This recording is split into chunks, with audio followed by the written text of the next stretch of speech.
Hello and welcome into TalkFCB and welcome back here to the Champions League, guys. The draw is complete, the quarter-final stage is well and truly set, and also we know who we may face in the semi-finals should we make it. And of course, the ultimate goal is not only to make it there, not only to the semi-finals, all the way to the final on June the 1st in Madrid. It is all going down here. We are going to be going over the draw in its entirety, breaking it down. Let's do this. So first of all, guys, what I'm going to do is run through each tie by tie, and then we are going to talk about them, of course, in some more detail, because there are some absolutely fantastic matchups here. 4 English teams in the quarter-final stage, and I just want to give you a stat, actually, surrounding those English teams with regard to Barcelona, because back in the 08-09 season, there was also 4 English teams in the quarter-finals. Arsenal, Chelsea, Liverpool, and Man United in that season, and of course, following all of that, Barcelona ended up lifting the trophy. Could the same happen this time around? We are going to have to get past one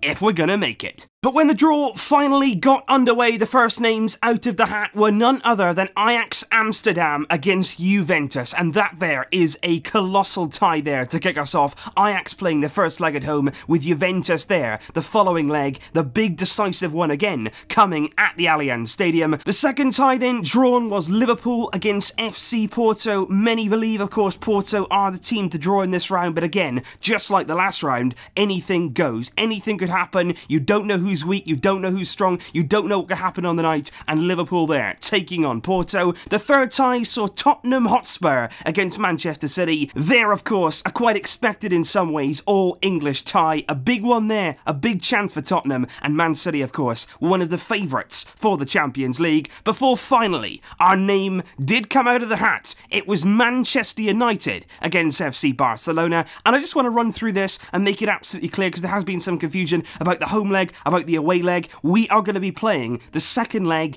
at the Camp Nou. Even though we were drawn out first and we should be playing the first leg at home, it's going to be Man United who's playing that leg at home, simply because the rules and regulations, the Manchester police, everybody has come together in Manchester and basically said on no given week in the Champions League can Man City and Man United play at home in the same week. And basically, if United were away in that first leg, they would have then been at home in the same week that Tottenham were facing City in Manchester. And it's basically because last season United finished lower down the table than Man City, so therefore they have to reverse their fixtures, which basically means Barcelona will have that decisive second leg, just like against Lyon, just the way we like it in many ways, at home, ready to get the job done. And also today, guys, in the Champions League draw, it wasn't just about the quarter-finals, they'd also drawn the semi-finals, and basically what would happen if you ever won, who you would face then in the next round. And I can tell you that Ajax against Juventus, the winner of that game will play the winner of Tottenham against Manchester City, and then of course the winner of Liverpool against FC Porto will play the winner of Manchester United against Barcelona. So our potential route to the final right now stands as follows. Manchester United lay in our way in the quarter-finals, which will then be followed up in the semis by most likely Liverpool, but a big outsider there in FC Porto. Let's break this down, let's discuss each tie in a bit more detail. First of all, Ajax against Juventus, and that really there does look like such an exciting tie, simply because a lot of people there will say Juventus will win that game, but at the same time, you cannot ignore not only the fact that Ajax knocked Real Madrid out, but the way that they did it. They went there, they were fearless, they've got a group here, a very young squad, but they're also brave, they're also confident in their ability. The likes of Frenkie de Jong, Matthias de Ligt, really standing tall here in Europe, and their reputations are absolutely soaring. They've got so many good players. Dusan Tadic was sensational at the Bernabeu, and Juventus, they're going to need to work hard here. They dropped their level against Atletico Madrid in the first leg, but they picked it up in the second. Ronaldo, of course, coming to the fore again in the Champions League, and they're going to need to really here play well against Ajax to win. I feel here like this tie is going to be very, very close. It's not going to be an outright winner. There's not going to be a clear winner here. It is all going to happen on the night, and it could go either way. And then, of course, you look at Liverpool against Porto, and it's actually very interesting from Liverpool's perspective, simply because they're fighting for this league title. They're all about the Premier League this season, and the Champions League, for once in their history maybe, is not actually being treated as the priority. They've won this competition 5 times. They're extremely successful in the Champions League, but ultimately they want that Premier League. But still here, this is a massive chance for them. This is a massive chance to reach the semi semi-finals. Finalists last year, of course, lost out to Real Madrid in the final game, of course, with Salah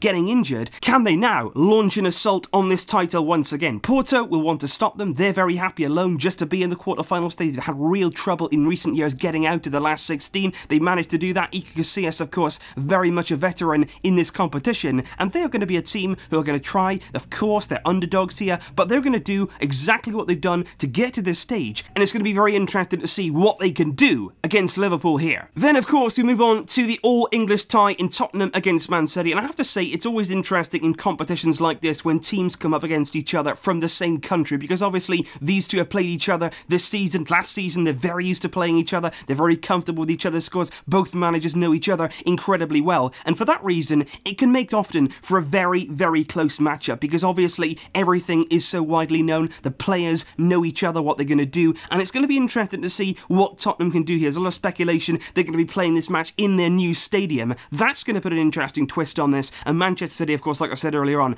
big favourites. One of the favourites, certainly, for the Champions League under Pep Guardiola. That's the title that he really, really wants. They're in control once again this season in terms of the title in the Premier League, as they were last season. They're still battling with Liverpool. Both teams are still in this tournament, and Man City here will fancy their chances against Tottenham, who we faced, of course, in the group stage, and that makes for an exciting tie there. And last, but certainly not least, it's Manchester United against FC Barcelona, and of course, a team that we have faced in 2 Champions League finals, and not only faced in 2 Champions League finals, but won well. Whenever we have come up against United in those finals in particular, we're confident. We certainly believe we have the upper hand over them. And you think there about that final back in 2011, you think of Alex Ferguson on the touchline, just unable to do anything about Pep Guardiola's fantastic team, and that really will give us confidence going into this one. United aren't really a big fan of Barcelona. Obviously, they had Ronaldo in their camp. They still certainly are behind him. They've always had that sort of affiliation with Real Madrid in that sort of way. But in this game, it's going to be really fascinating to see, number one, if United can really challenge us here, simply because against PSG, they were nowhere near. They were nowhere near in the first leg. In the second leg, of course, I think PSG in many ways shot themselves in the foot. But one thing they have is enormous spirit, enormous character. They will keep fighting. Under Ole Gunnar Solskjaer, he has completely changed the atmosphere. The whole idea around United now is completely different from when Jose Mourinho was here. They attack,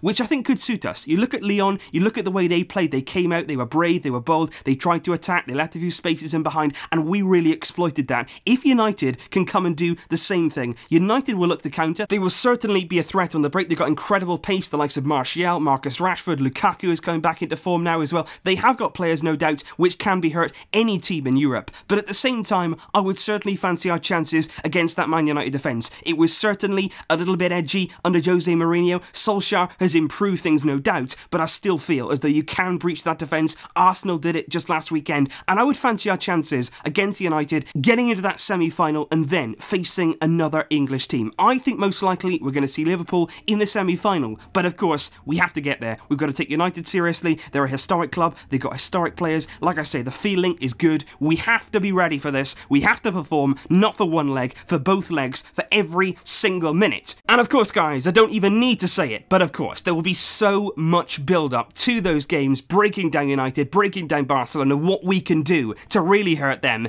It's all coming up, and I am incredibly excited for this. But of course, guys, I am very, very interested indeed in what you made of the Champions League draw. Are you happy to draw Man United? I think obviously the teams to avoid would certainly have been Manchester City, possibly Juventus, but I would have taken either of those. At this stage in the competition, you've got to take what you can get. You've got to beat absolutely everything that comes in front of you. And you think back to 2015, we beat there on the way to the final, champion after champion. It was PSG, it was Manchester City. It was teams like that who are going to come here, who are going to give us a massive job to do, but we have to overcome that. We have to overcome every single obstacle if we are to make the final in Madrid. And of course, that is all we want to do. So let me know your full thoughts in the comments down below. Lots more coming up. Of course, tomorrow will be the preview for our upcoming La Liga game against Real Betis at the Benito Villamarín. I will see you then, guys. But until then, as always, Vasca el Barça.